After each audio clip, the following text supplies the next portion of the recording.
Hi, I'm Hayley Victoria and welcome back to my crime and policing channel. In today's session we're going back to forensic science. I've been asked to by one of my learners and I hope that this case we're going to discuss is going to raise the same questions in you guys that it did with me.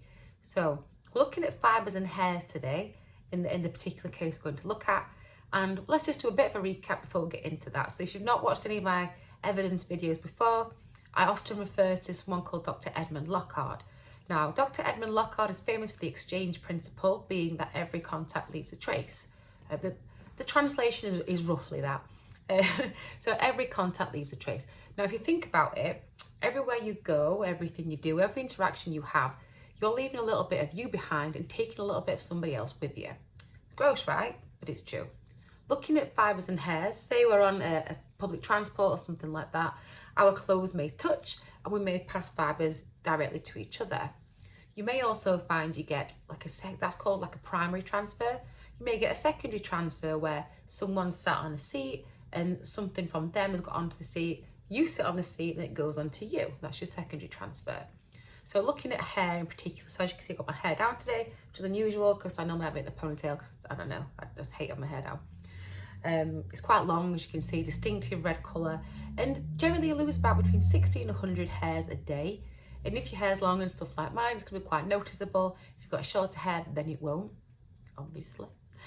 But yeah, fibres and hairs get absolutely everywhere. Don't know if you've ever like shone a torch or something, or you've seen the sunlight coming through the window, you see little specks of fibres going absolutely everywhere. Because every contact, guys, really does leave a trace.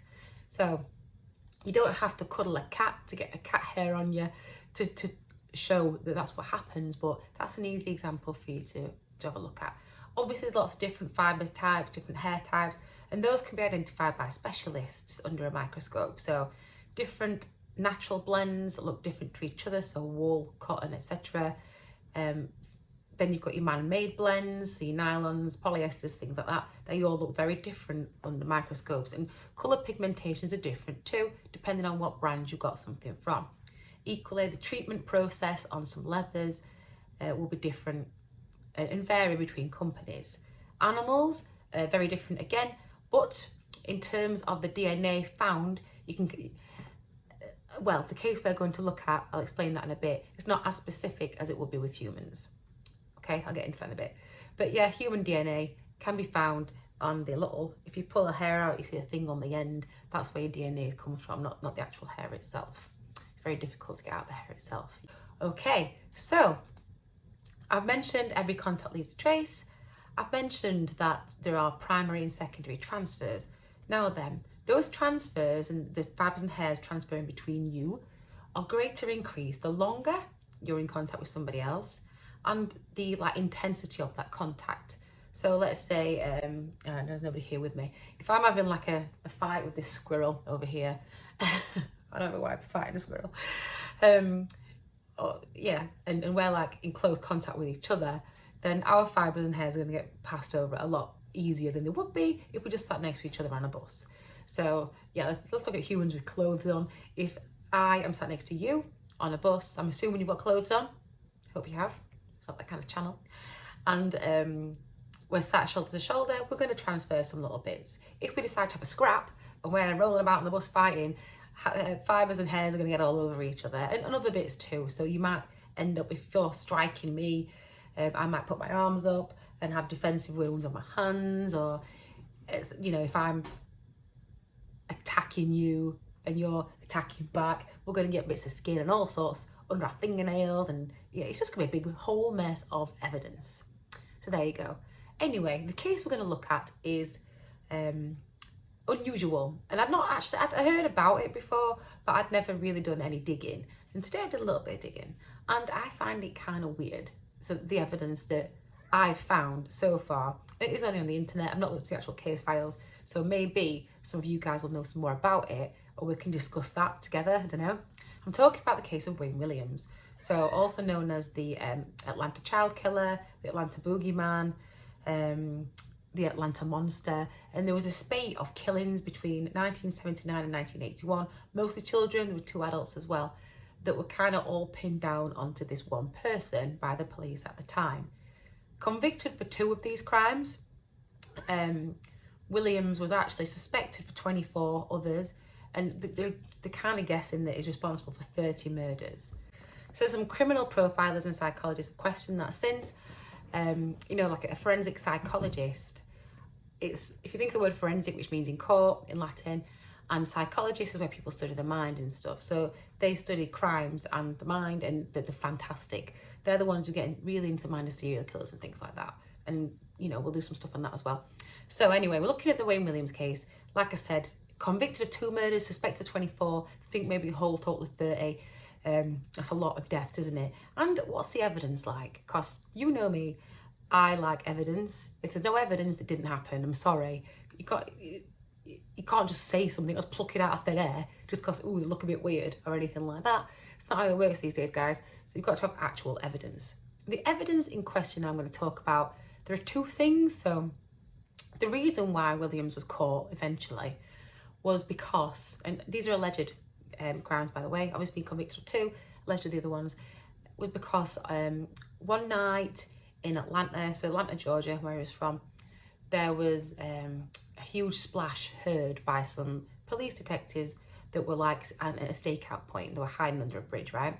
And they heard a big splash and then looked up and they saw a vehicle, I'll go for that one, which belonged to Williams, was seen driving away from the scene of where this big splash was. So at the immediate time, nothing was uncovered in terms of evidence, right? But some police officers stopped Williams and asked him where he'd been. And he's like, oh, I've been, I went to audition a young singer. Yeah, that's what I did.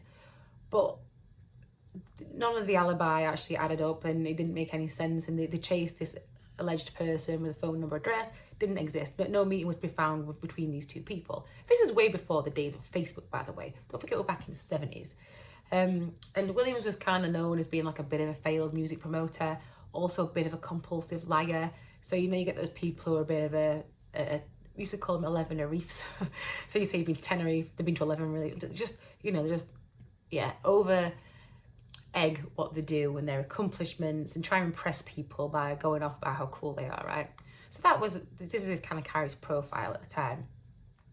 Police arrested him, his alibi didn't add up. So it's immediately then one of their little suspects. They think, what is he doing around here? Because the place they were staking out was in relation to all these child disappearances and murders that had been happening.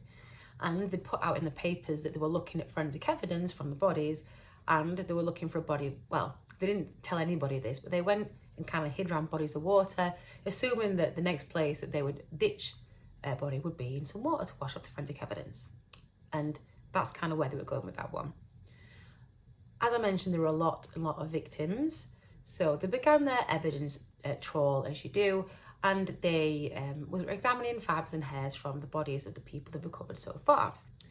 Now then, they found 28 fibres and hairs that matched 19 sources of evidence in the environment of Wayne Williams. So his car, his home, his clothing, his bed sheets, his dog, and all these things kind of matched up, which it does sound like a lot, right?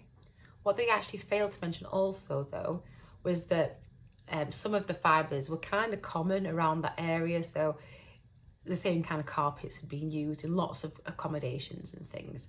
But I still kind of agree that's a lot, right? That is a lot of fibres and hairs to link to somebody. The unusual thing, though, is they didn't find any fibres and hairs, according to this article that I read on Murderpedia, by the way.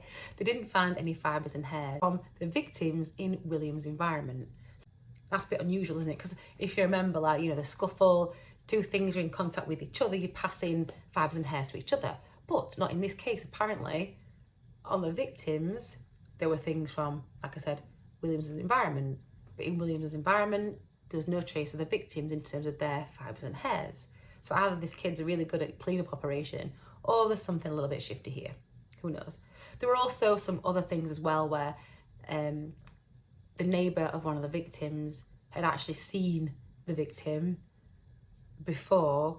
after the bridge splash, which is obviously another raised question. Like, could that be the same person? So what that was, after that splash, 3 days later, they found a body in the river, which they then thought, oh, this is you, isn't it, Williams?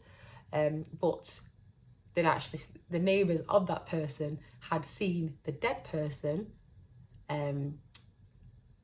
alive after the bridge drop incident. What was he dropping off?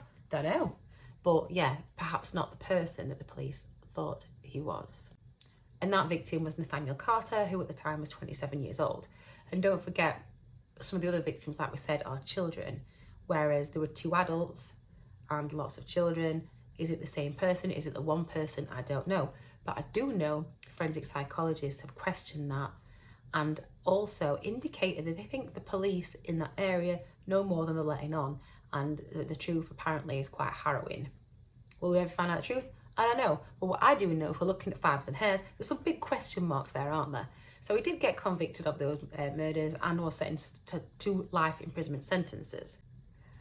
Okay, so we've got all those fibres and hair evidence. We have kind of shaky witness statements here, there and everywhere, by the way. It was all a bit crap.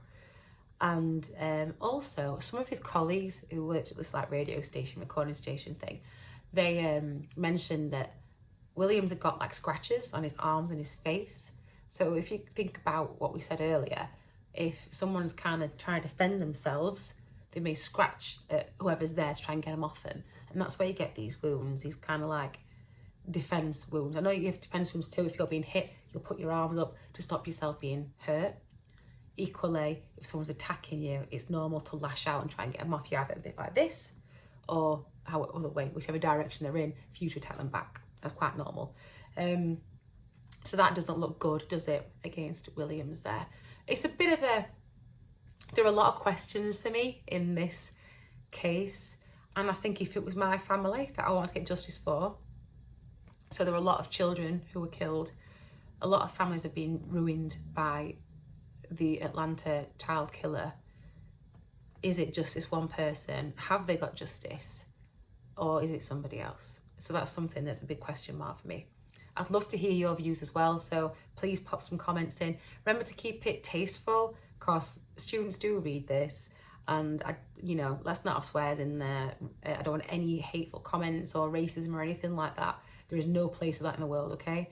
So yeah, please do send me your comments about the case, what your thoughts are about the fibre and hair evidence and any other evidence there, because let's be honest, that's all that really went on.